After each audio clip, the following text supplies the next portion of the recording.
दोस्तों नमस्ते।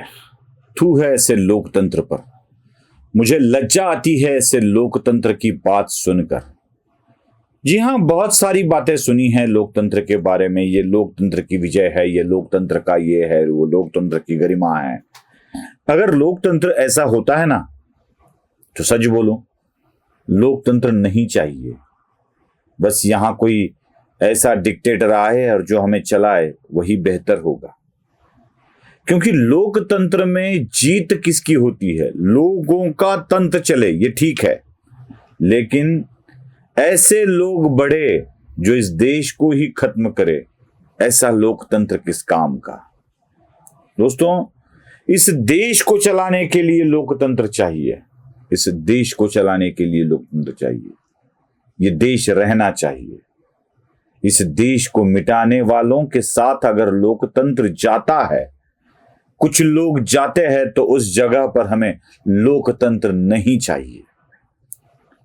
ये मेरा ये वाक्य आप सुनते ही बोलेंगे कि सुशील कुलकर्णी शायद पगला गया है, क्योंकि ये लोकतंत्र के विरोध में बात कर रहा है। जी नहीं, मैं पगला नहीं गया हूं। आपके सामने मुझे कुछ उदाहरण प्रस्तुत करने हैं और आप ही को सोचना है कि या सच में लोकतंत्र है या नहीं है। एक दो तीन उदाहरण मैं आपके सामने रखूंगा, जरा देख लीजिएगा। जम्मू कश्मीर की बारामुल्ला सीट, और इस बारामुल्ला सीट पर जीत हासिल की है इंजीनियर रशीद ने, जिसका नाम इंजीनियर रशीद है और जो अब्दुल रशीद शेख के नाम से जाना जाता है। गूगल भी कर लोगे तो अब्दुल रशीद शेख क्या है आपको पता चल जाएगा। अब्दुल रशीद शेख एक ऐसा व्यक्ति है जिसने इस देश को ही विभाजन करने की चेष्टा की है। ये इस देश को तोड़ने वाला व्यक्ति है। सच कहूं तो आतंकवादी है। आतंकवादी है।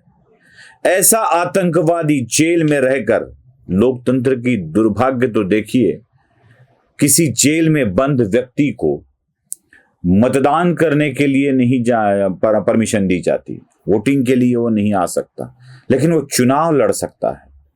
सिर्फ चुनाव लड़ सकता है ऐसे नहीं है, चुनाव जीत भी जाता है। महाराष्ट्र का ही उदाहरण देख लीजिए। महाराष्ट्र के जेल में बंद पप्पू कलानी ने चुनाव लड़ा था और जीता भी था।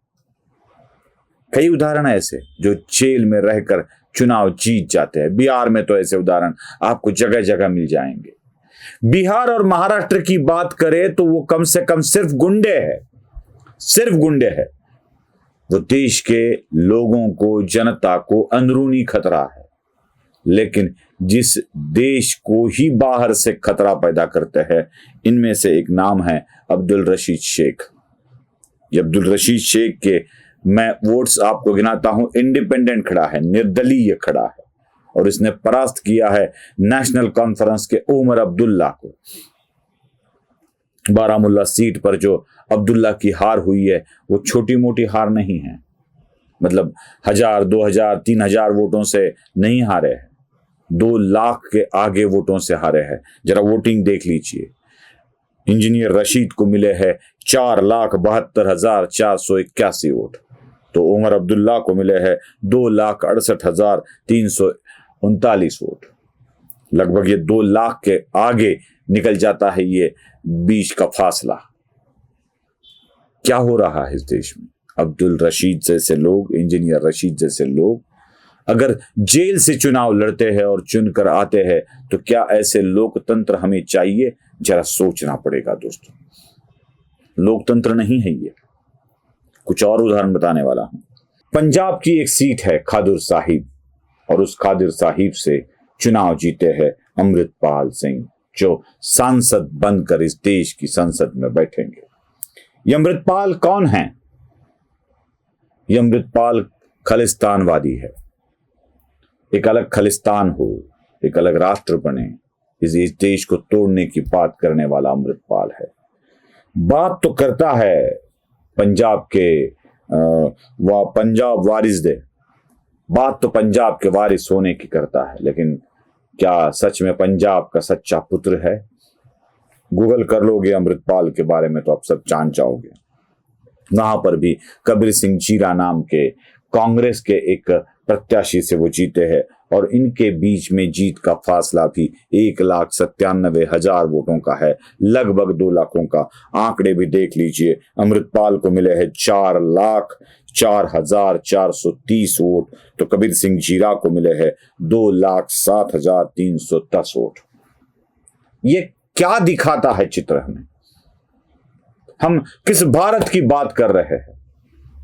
वह भारत जो इस देश में आतंकवादियों को चुनाव जिताकर देश की संसद में बैठने का मौका देता है। वह भारत, क्या ऐसा लोकतंत्र हमें चाहिए? दोस्तों, दुर्भाग्य देखिए इस देश का, दुर्भाग्य देखिए। मुंबई की एक जगह है जहां से वर्षा गायकवाड़ नाम की कैंडिडेट चुनकर आई है कांग्रेस की, जिन्हें उद्धव ठाकरे ने वोट दिया है। वह वर्षा गायकवाड़ किन के खिलाफ चुनकर आई है और किस किस लोगों ने उन्हें वोट दिया है, यह भी तो देखना पड़ेगा। वहां हारा हुआ व्यक्ति है एडवोकेट उज्ज्वल निकम। यह वह उज्ज्वल निकम है जिन्होंने अंतर्राष्ट्रीय न्यायालय में भारत का पक्ष रखते हुए पाकिस्तान के हस्तक्षेप को उजागर कर दिया था। वही उज्ज्वल निकम है जिन्होंने कसाब को फांसी देने में अपने पूरी प्रतिष्ठा, पूरा ज्ञान और पूरी मेहनत लगा दी थी।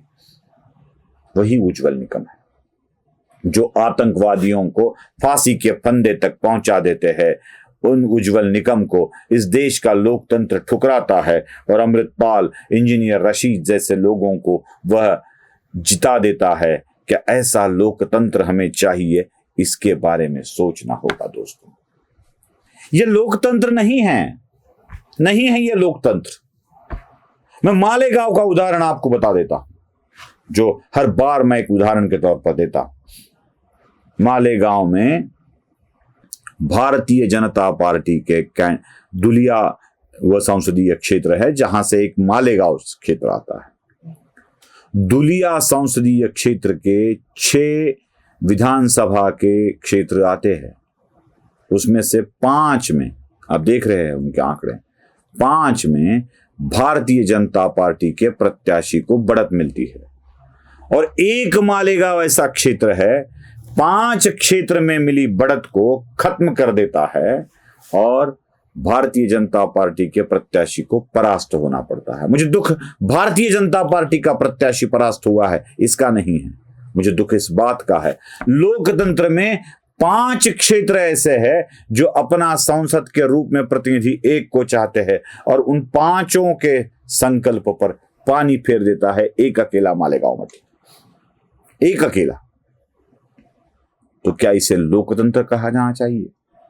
अमृतपाल या इंजीनियर रशीद जैसे लोगों को चुनकर लाने वाला लोकतंत्र क्या लोकतंत्र होता है? क्या उज्ज्वल निकम को गिराने वाला लोकतंत्र लोकतंत्र होता है? इसलिए मैं इस लोकतंत्र की ही निर्वचना करता हूं। नहीं चाहिए हमें ऐसा लोकतंत्र।